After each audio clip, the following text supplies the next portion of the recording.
A rational function is one that can be written in the form p of x over q of x, where both p and q are polynomial functions, and q is not equal to 0. We're about to see a few examples of identifying a rational function, and we'll also be asked to look at the domain of the rational function. And let's just make a note that we're going to want to find any domain restrictions before the rational function is simplified and written in its lowest terms. So here's our first example of a rational function, and this is rational because the function is written in the form of a polynomial over a polynomial. Let's just notice that this is also an improper rational function, and that's because the degree of the top polynomial is greater than the degree of the bottom polynomial. We're asked to find the domain of the rational function and answer in interval notation. In order to find the domain, we're basically going to find the domain restrictions, which are the x values that would cause the output to be undefined or imaginary. We can see in this example that x is equal to -4 would cause the output to be undefined, and therefore it is a domain restriction. Notice if we tried to plug -4 into the function, we would get 0 in the denominator of the fraction, which is undefined. And the reason this is not allowed is because in order for a point to be on the graph of any function, both the x and the y values have to be real. So if our x value -4 causes an output to be undefined, that's not a graphable point. And if we don't have graph there, then we would say x is equal to -4 is not in the domain. Now, since this is our only domain restriction, we'll then say that the domain of this function, or where we have graph, is everywhere else, which is going to start from -infinity and go to -4. We will leave out -4 and then apply the union symbol to connect this interval with the other interval that starts from -4 and goes off to positive infinity. And so this is going to be the domain of this rational function. So here in part B, again, we have another rational function, and that's because it is written in the form of a polynomial over a polynomial. Most of the time when we have a rational function, we're going to have domain restrictions.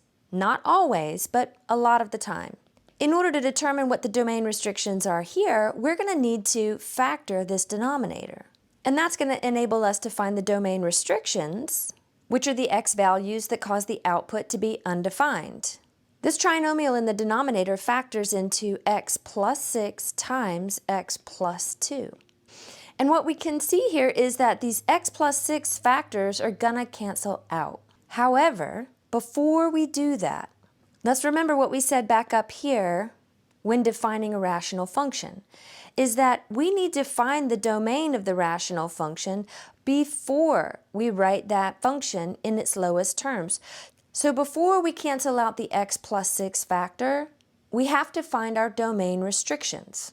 So the values that x cannot be are -6 and -2. These are the two x values that would cause these denominator factors to be equal to 0 if we plug those x's in, and therefore neither one of these x values are allowable inputs for the original rational function. To help us get our interval notation, let's plot these two domain restrictions on a number line and see that we're going to get all of the x's up to, but not including -6 in the domain, the x values that are in between -6 and -2, and then the x values that are greater than -2.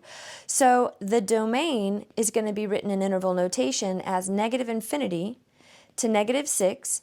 We leave out the -6 by stopping and starting with that same value in the interval notation.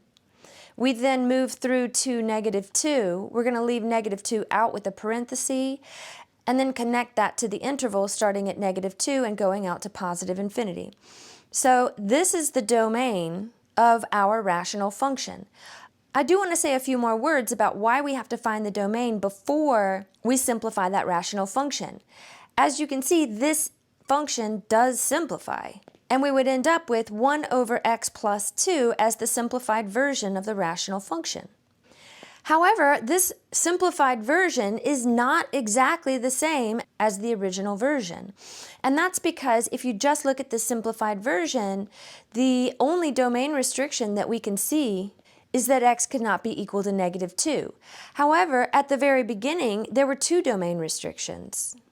and that is that x could not be equal to -2, but x could also not be equal to -6.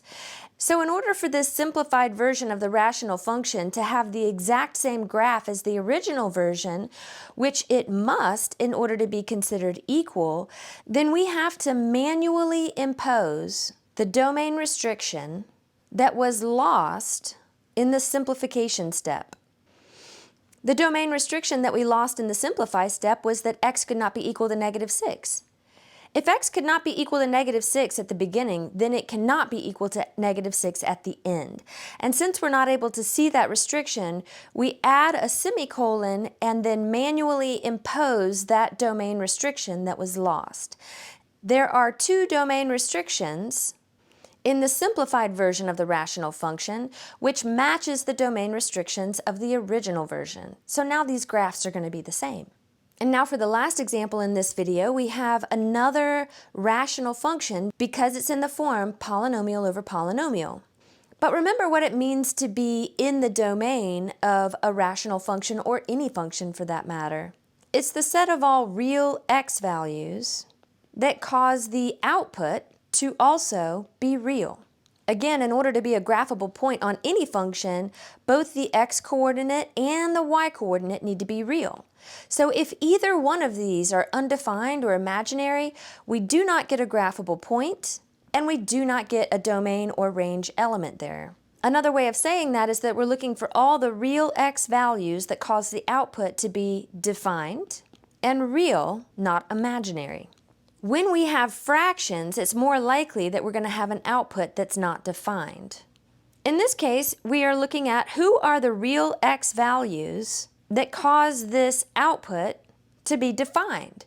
Well, the only thing that would cause it to be undefined is if the denominator was equal to 0. And when we try to figure out who are the x values that would cause the denominator to be 0, we see that that would require an imaginary number. Well, that means no real number causes the denominator to be 0. The domain is the set of real x values that cause the output to be defined.